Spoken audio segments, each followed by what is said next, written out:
My favorite thing to be is skinny.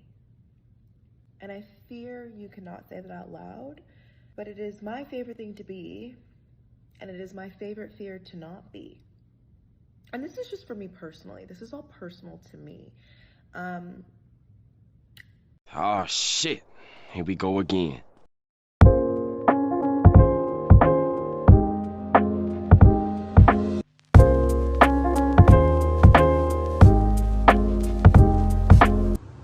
Hello, welcome to Kalia's Corner. My name is Kalia, and this is my corner, obviously. This is a new channel where I will be talking about my own experiences and relating them to modern culture.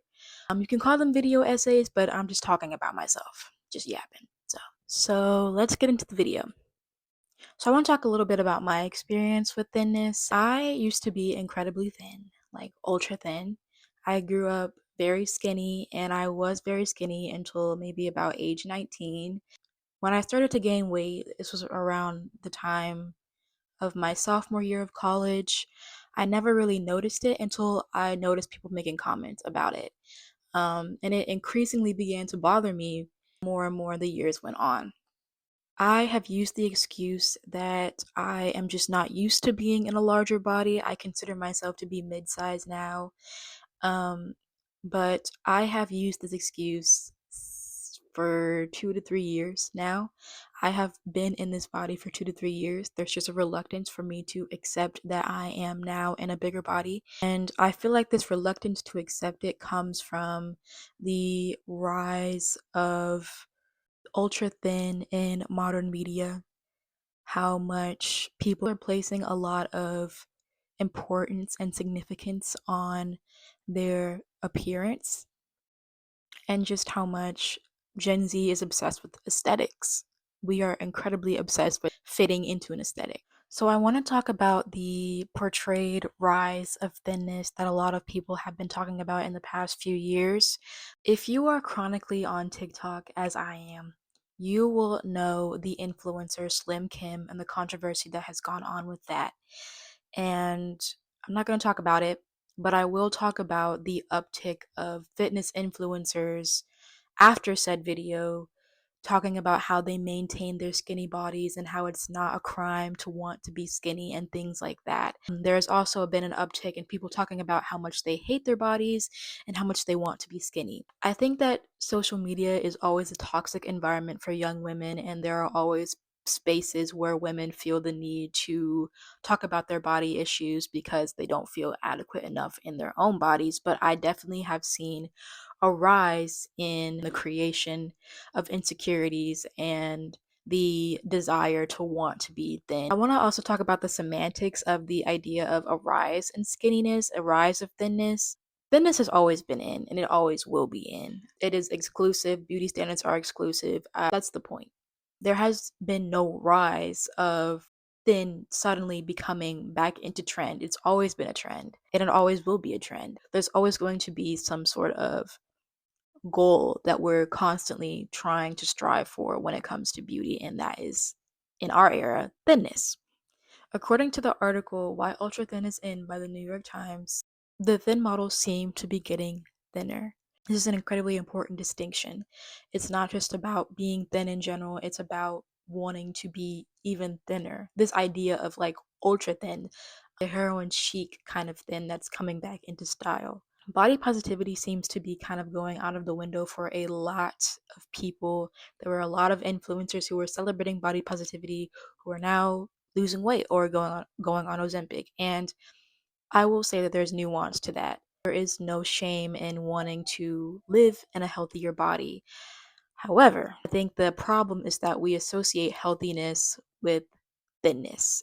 A lot of the concerns that were challenging the body positivity movement are resurfacing in a major way to create this culture of thinness. The idea of living in a bigger body means uplifting unhealthy ideas of living is coming back into mainstream culture. It's more so being accepted than it was when the body positivity movement was very prevalent. We're also seeing a huge decrease in body inclusivity on runways and in modeling campaigns. The New York Times talks about specific statistics saying that a mere 2% of mid-size models and a mere 0.3% of plus-size models were included in the fall 2025 size inclusivity report, which is worse than the representation in the spring shows, which took place in September and October and included 0.8% plus size looks and 4% mid size looks. This is a substantial decrease. And I feel like this substantial decrease is also caused by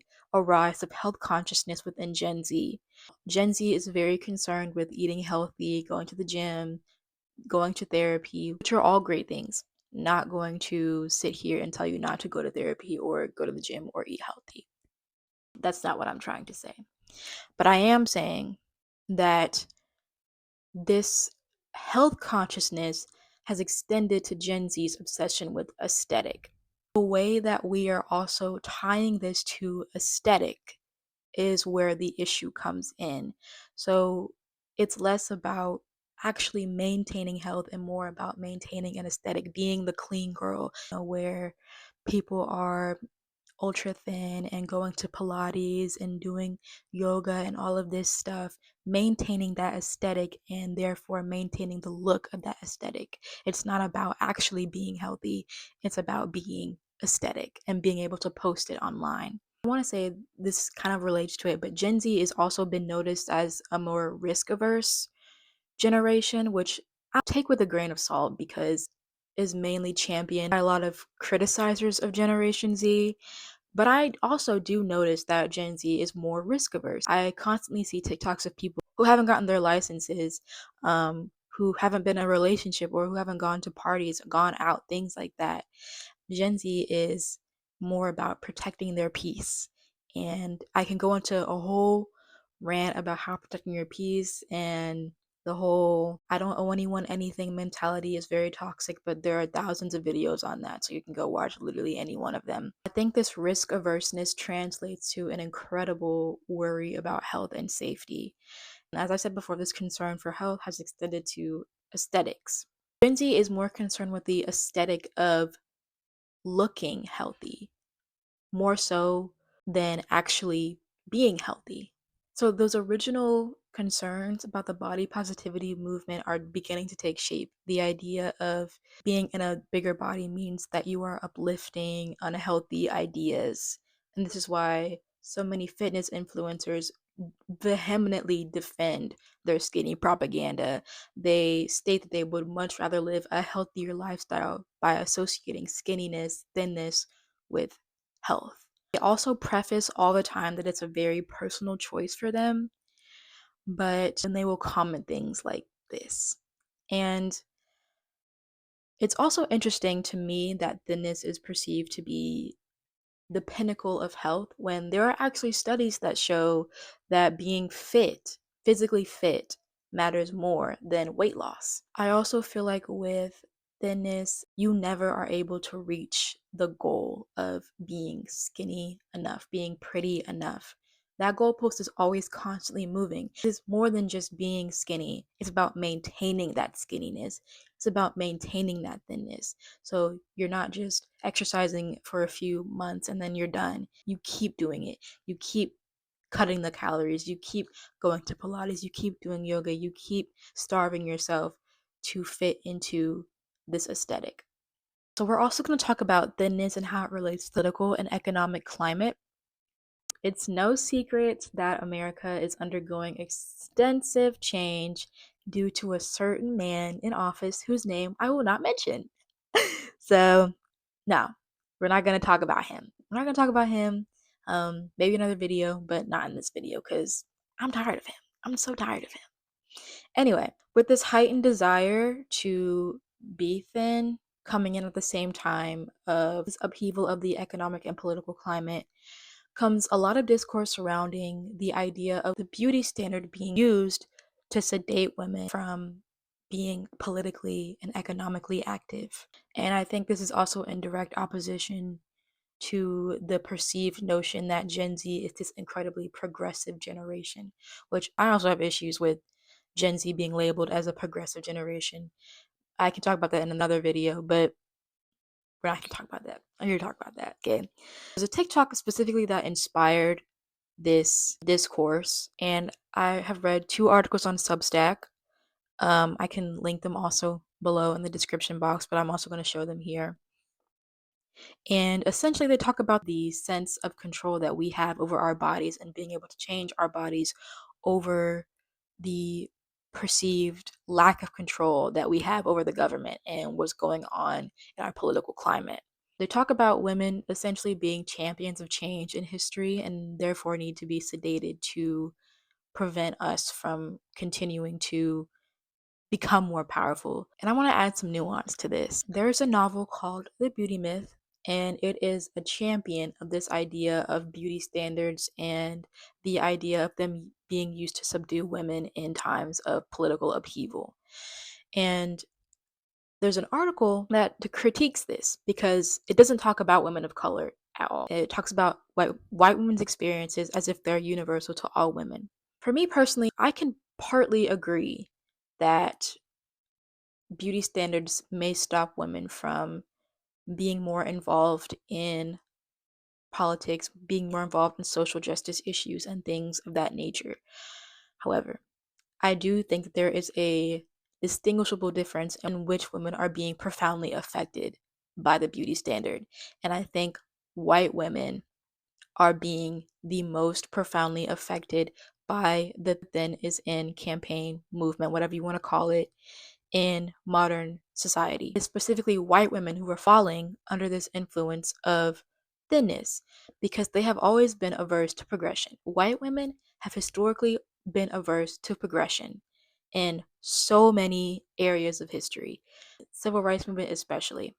They have always been against progressing society in some sort of way to include all people and have always kind of been the control group of patriarchy. They are perceived to be much more individualistic than women of color because they look out for themselves. They do not partake in any issue that they don't perceive directly affects them.